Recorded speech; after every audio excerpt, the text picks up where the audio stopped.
What about the philosopher's legacy? I don't know anything about that. What are you? Are you trying to kill me? What's the matter? I know nothing, I swear it. No one but the Colonel knows of the legacy. I see. No, don't! Oh.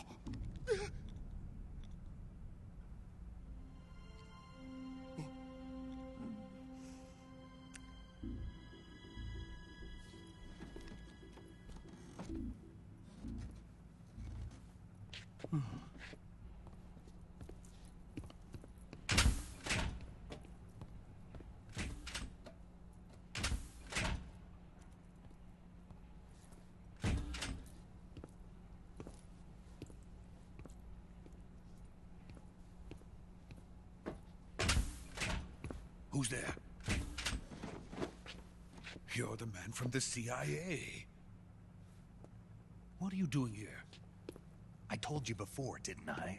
I'm going to get you out of here. A man of honor, just like your commander. But I'm afraid you're too late. Too late? Don't tell me. The Shagohods. Exactly. The final preparations for Phase 2 are complete. Sokolov, what exactly is Phase 2? To put it in technical terms, it's a composite range extension system for medium-range ballistic missiles.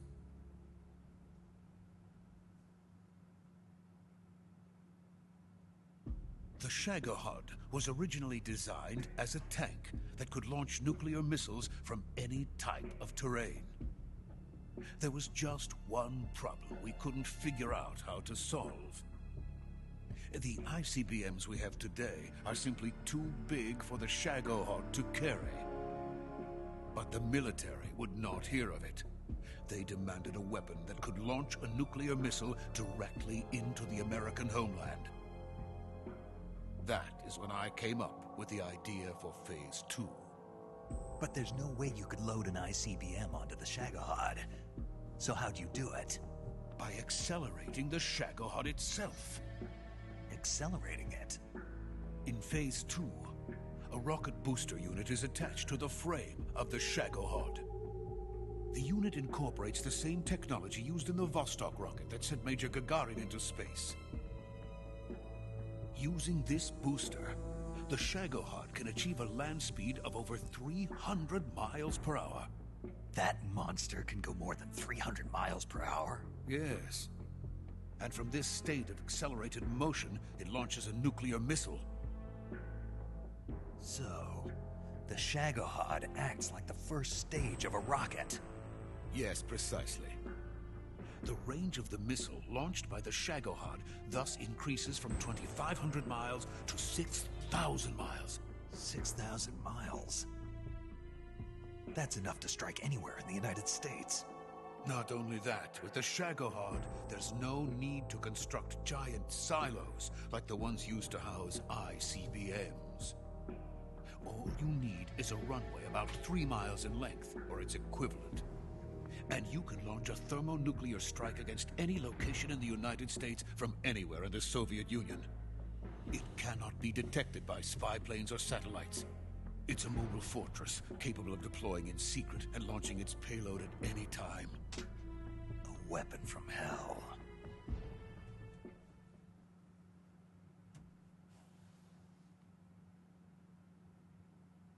A completed prototype now sits in the hangar. At present, it is the only one of its kind. But Volkin is planning to mass produce them based on that prototype. And deploy them all over the Soviet Union. Yes, and that's not the end of it.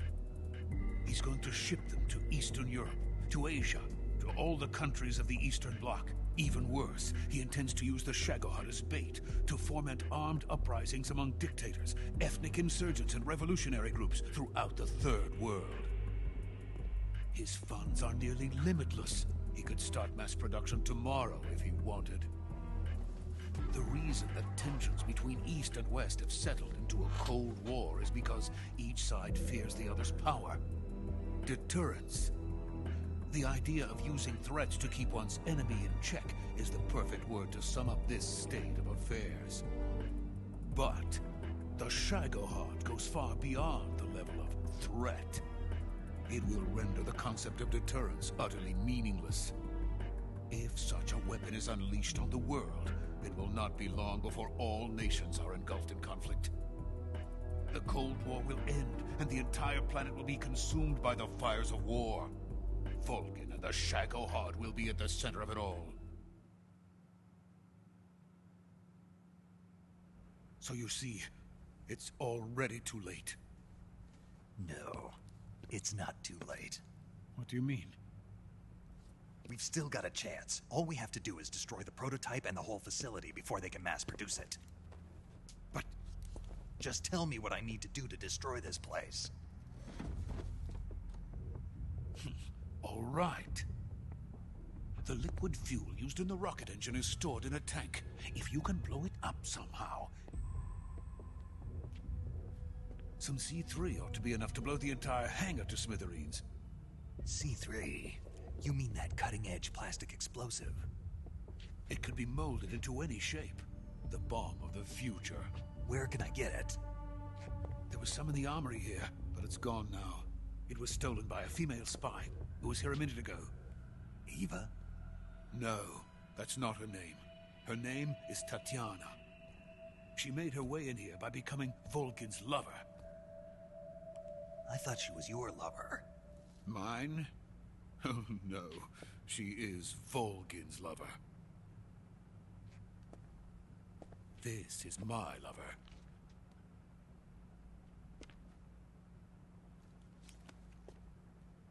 Who are they? My wife and daughter. They're in America. Now I remember. Your family is in the custody of the CIA. How long has Tatiana been here? Only a few weeks. A few days before the Virtuous mission, then. She said that Khrushchev sent her. What did you just give her? All of the experimental data for the Shagohod. Please, it is essential that you destroy the Shagohod. I will, but first I've got to get you to safety. No. I'm not going. My mission is to rescue you. Leave me. Sokolov! Khrushchev has abandoned me. I cannot return to my country. I would most certainly be sent to the gulags. What about the US? Yes, I once thought of that. My family's waiting for me there. But even if I fled to the United States, I would be creating weapons of mass murder. In the end, it doesn't matter where I go. I am still a weapons scientist. To be honest with you, I'm tired. Every day, I help create things that should never be used. Things that should never have existed in the first place.